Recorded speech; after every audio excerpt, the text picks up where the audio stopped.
Okay, welcome to day one. I'm so excited to get started. Today we'll be doodling lots of circles. So I doodle mostly on this square sketch pad. So I created a rectangle shape here because I'm assuming that you're probably using standard paper or computer paper, 8.5 by 11-ish, not sure. It doesn't matter what size, either way. So first things first, first thing we'll do is create a frame around our piece of paper, and I'll be saying this a lot.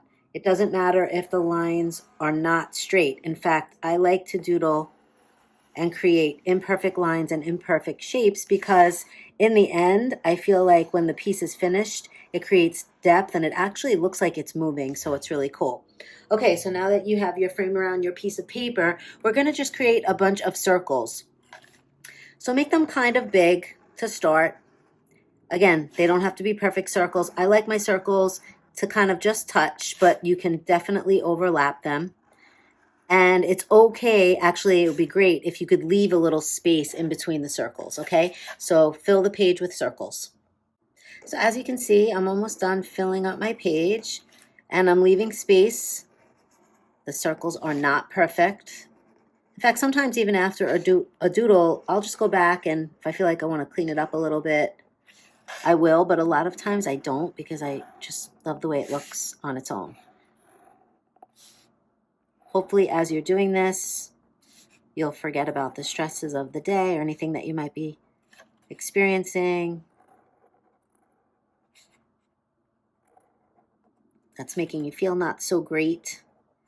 As you can see, I am finishing up and kind of filling in the blank spaces with smaller circles, but like I mentioned, I am trying to leave a little space because we're going to fill that empty space in at the end.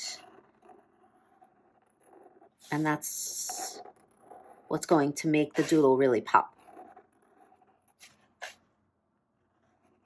Another beautiful thing about doodling is you're creating so many different shapes and lines, and every part of the process might make you feel a little different. Like just making a bunch of circles might be a little more soothing to you than lines or squiggly lines. It's all just a really beautiful journey every time you doodle. So I'm just going around, I'm not thinking too much. That's why I love doodling, actually, because it doesn't have to be perfect. It's almost like doodling gives you a pass to just create whatever you feel like creating. Okay, so I am done with my circles, and as you can see, some of them overlapped. Okay, so now that I'm done here, what I'm going to do is go around and outline the inside of every circle, and then we'll come back and I'll give you the next step.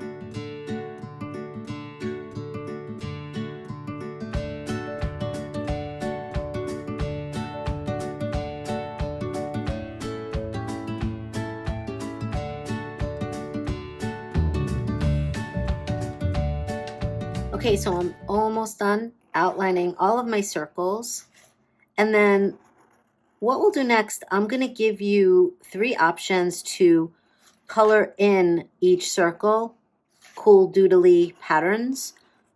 And obviously, this is just to jumpstart you to really get into doodling and enjoy the sensation of it for all the benefits. But hopefully, you'll start to just doodle on your own and create whatever you'd like. I don't ever really refer to anything when I'm doodling. I just doodle.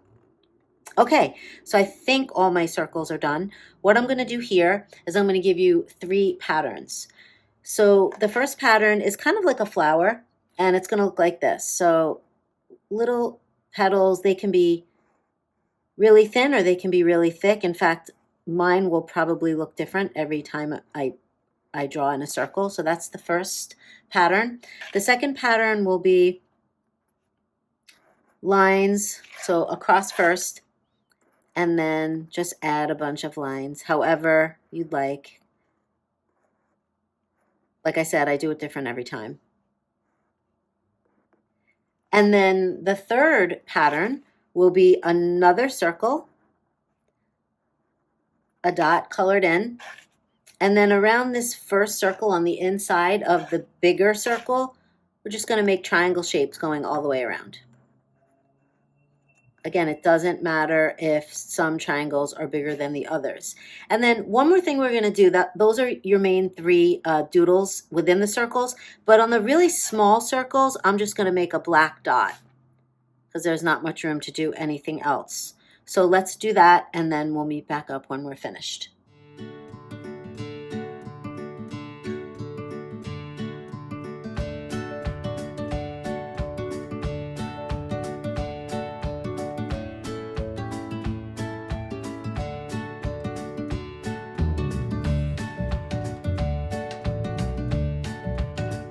Okay, so next step, and it's really starting to come together as you can see. I like using thin and thick lines in a doodle. It just, again, gives it that depth, and you can really see all the different shapes and lines kind of come together. So what we're going to do here is anywhere there's blank spaces, we're just going to make a bunch of lines really close together going in all different directions. So I'll start here. Keep the lines close together. The lines actually can curve also if you'd like. Every time I find a shape, a blank space rather, I'm just going to make these really thin lines that are close together. And I'm going to do that throughout the whole page, again, going in all different directions, and you can curve them if you want.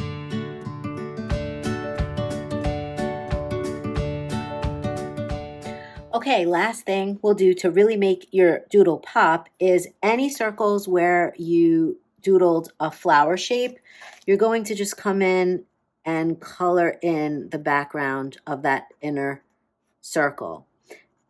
This is the cool part, because when you're done, this is where you'll see that it makes the doodle really come to life, because you have lights and darks and contrast.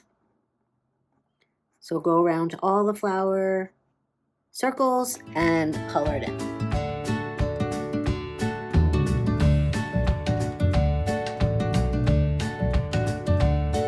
Okay, hope you enjoyed day one. It looks really cool. So for me personally, a doodle is never finished and I never throw a doodle out. It's always great when I just have a little bit of time, I come back and I will play with an existing doodle. So I can already tell you that if I come back to this one, I will probably add some lines in between these triangle shapes. And also, I might even play with adding maybe circles all around some of them, and just be creative and not think so much. So I hope you enjoyed day one. I can't wait to see you tomorrow for day two.